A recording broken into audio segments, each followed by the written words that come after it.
নবীজিকে 13টি বছর তিনি মক্কায় অবস্থান করেছিলেন। এই 13 বছরের মধ্যে নামাজের বিধানটি ফরজ হয়েছিল।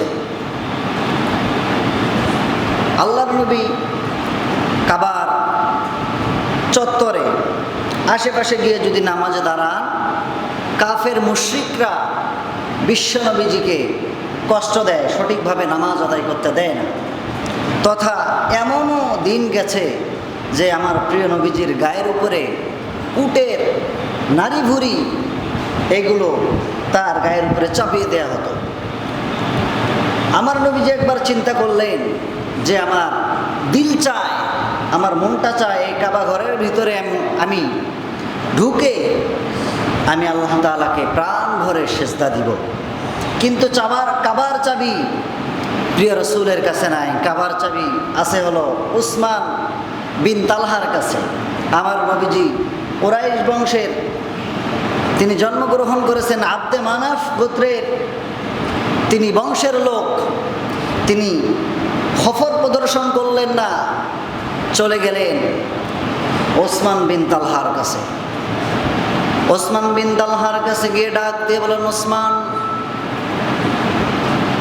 আমার মনে, আমার দিলের মধ্যে দিলটা চায় আমি কাবা ঘরের ভিতরে ঢুকে আল্লাহ তাআলাকে প্রাণ ভরে সেজদা দেই।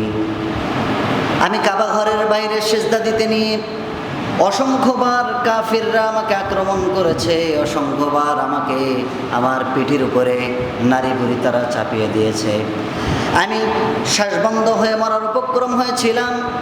আমি চাই একটি বারের জন্য হলো যেন আল্লাহর ঘরে ঢুকে আমি আল্লাহকে সেজদা দেই। ওসমান, তুমি দয়া করে আমাকে চাবিটা দাও।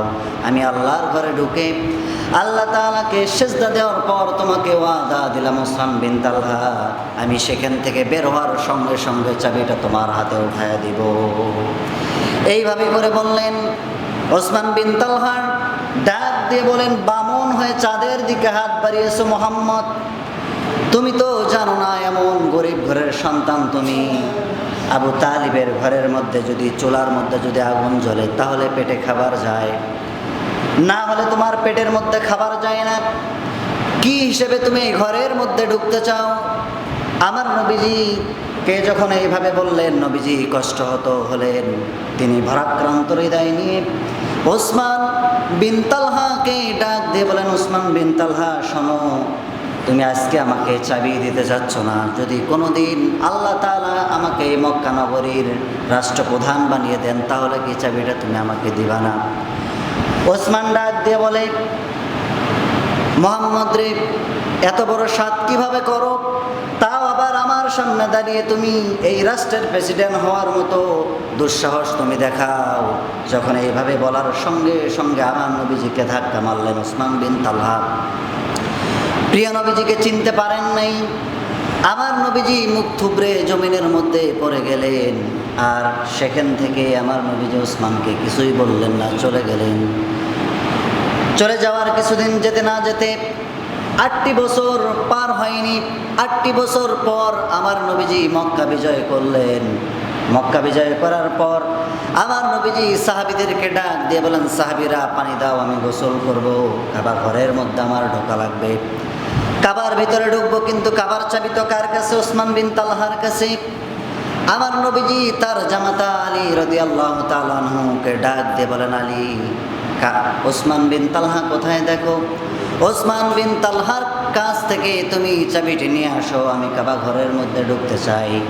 আলীকে যখন এই অর্ডার দেওয়া হলো, তন্ন তন্ন করে পুরা মক্কার জমিন আলী রাদিয়াল্লাহু তাআলা আনহু খুঁজতে লাগলেন, ওসমান বিন তালহা কোথায়, ওসমান বিন তালহা কোথায়।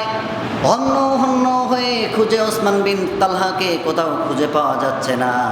খুঁজে আসলেন, আমার নবীজির কাছে হাজির হলেন, বললেন, ইয়া রাসূলুল্লাহি, ওসমান বিন তালহাকে আমি সব জায়গায় খবর নিয়েছি, সব অঞ্চলে আমি খবর নিয়েছি, কিন্তু ওসমান বিন তালহাকে একটি জায়গাও আমি খুঁজে পাই নাই, কোথাও নাই।